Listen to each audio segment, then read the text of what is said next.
everyone, and welcome to Vlogmas Day 5. Today I'm going to be making a Christmas spinner card using the stamp set from Art Impressions. I love this stamp set, and I have made cards using the other images in the set. However, today I'm going to be making a very special card for my grandmother using the little chili pepper images. I'm also going to be using the Stitch Circles dies from Simon Says Stamp to make the spinner portions of the card. I'm first die cutting out the circles.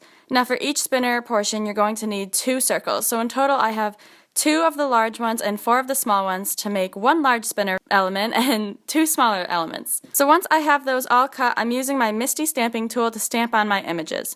This is where the Misty really comes in handy, is when you are stamping the same image in multiple times. All you have to do is place your paper in the corner so that it will be in the exact same spot every time, arrange your stamp to where you want it, and close the door.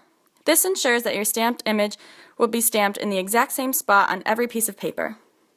I'm stamping with my Memento Tuxedo Black ink because I'm going to be coloring with Copic markers today, and this ink stands up really well to alcohol-based markers and doesn't smudge. So here you can see how easy it is to stamp using the Misty tool. All I have to do is repeat that process for every piece of paper and all my stamping will be done. Once I have all my images, it's time to color. Like I said before, I'm using my Copics, so I'm going to throw on some music for you and you can enjoy the coloring process. The colors I'm using will be provided at the bottom of the screen.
Alright, so here are my finished colored images, and now I'm going to add a little detail to the border using some heat embossing. To start off, I am prepping my images with my anti-static powder tool, and this will help me to keep any excess embossing powder from sticking to where you don't want it. I'm now rolling my panel over my Versamark ink pad, and this will just add a bit of the sticky ink to the border. I'll roll it a few times to make sure that I get a good impression of the ink along the entire border. I'm now sprinkling on my embossing powder and dumping off any excess as I go along. Once I have that finished, I'm just going to flick off any of the extra pieces and heat set that in place. And look at that beautiful border you get. I think it really adds just that little extra something to the piece. Now for the larger spinner element, I was able to hold my piece while heat setting it, but for the smaller ones, they were too small to hold without burning your fingers. So here you can see I'm using the end of my paintbrush to hold on my element in place while I heat set the embossing powder. And here's the finished border for the smaller elements. So now it's time to work on the card base and the panel. Since this is a spinner card, you're going to want these two to line up perfectly, so I've gone ahead and used some Scotch tape to temporarily adhere the glitter paper to my base. I'm now cutting out where the spinner elements will be hung. I'm using my grid pad along with the ruler to get my measurements, and I'm cutting a 1/2 inch in from the top and the sides and 1 inch from the bottom. I'm now putting together the spinner elements, so I'm putting adhesive on the back side of one of the elements, and I'm being very generous with the adhesive since the elements will be moving around a lot. I'm now placing the string to where I want it on my spinner, and once I have that where I want it, I will place the other half of the element on top, adhering the two together with the string in between. I've gone ahead and done the same process to the smaller elements, and now I'm using my grid pad again to line up where I want the elements to be. Once I'm happy with their placement, I'm using just a piece of Scotch tape to adhere those into place. No one's going to see this part of the card, so feel free to use whichever adhesive you'd like. This is just easy and convenient for me. I'm doing the same thing for the top, but since the border is thinner at the top, I had to cut my Scotch tape in half, and I'll use the other half for the other strings. Now that everything is taped into place, I'm going along and trimming off the excess string. Now placing my adhesive onto the entire back of the panel, and I'm going to be placing that onto my card base. And here you can see the fun spinner elements in action. Now it's time to work on the sentiment. Since this is a personalized card, and since I didn't have a stamp sentiment that said what I wanted to, I'm going to be handwriting my own special sentiment.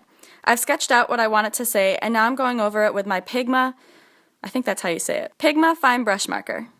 I love this marker because it allows you to get a brush calligraphy in a small space. Most brush markers are too big to use for small sentiments like this. So here's my finished sentiment. I'm going to go ahead and erase any of the extra pencil markings, and now I'm cutting the sides to make a banner-like border. To do this, I've made a small cut down the center, and I'm going from each corner, cutting up to that center cut to make a perfect V-cut. I'm now using the same technique I used for the spinner elements to create a border around my sentiments so that everything ties together. So again, I'm running my sentiment border along my Versamark ink pad, and I'm sprinkling on my embossing powder. Now, since it's hard to rub the corners into the Versamark pad, I'm using my Versamark pen by Ranger to draw on the lines around the border. This works the exact same way as the Versamark ink pad does, but only in the convenience of a pen. So once I have my lines drawn, I am sprinkling on my embossing powder once more, and I will heat set that to complete my sentiment. To give my sentiment a bit of dimension, I'm going to be adhering it with my 3M foam tape. I'm cutting my tape in half, and then I'm going to be doubling it up to make my sentiment really pop. I'm arranging my sentiment to where I want it, and once I like that placement, I'm going to press firmly down to adhere it into place. So you could be done there, but to me, it looked like it was missing something in the middle. The white space was just a bit too much, so I decided to make a background using my distress inks. I'm using pine needles and candied apple, and I'm going to be blending those from the top and the bottom. Now, the trick with ink blending is time. You want to take your time when ink blending because if you rush, you can get little dark marks where you don't want it, and it can look splotchy. You can see where I got impatient sometimes because there's little splotches of where I just wanted to dab on lots of color, but that's not what you want to do. You also want to be patient and really wear out your sponges because the more you use them, the smoother your ink blending will be. I'm also using a piece of paper to hold my panel in place while I blend. This is to keep my fingers from picking up any of the ink and smudging it in places I don't want it to. I'm leaving a bit of white in the middle, and this is because the red and green are complementary colors, and when they combine, they create a kind of gray tone, and I didn't want that on my panel. I'm now going over my panel and splattering some water which can interact with the distress inks, creating a nice textured background. This also helps to cover up any of the little mistakes you might have made while ink blending, like I have here. I'm just dabbing off the water with a dry paper towel, and there you can really see the nice textured background that it creates. I'm now placing my panel to where I want it, and I'm using a pencil to mark exactly where I should adhere it. I'm using my 3M Advanced Tape Runner and lining that up to adhere it right into place. Again, you could be done there, but since the border was so sparkly, I wanted to add a little shimmer to my colored elements as well, so I'm going over them with clear Wink of Stella.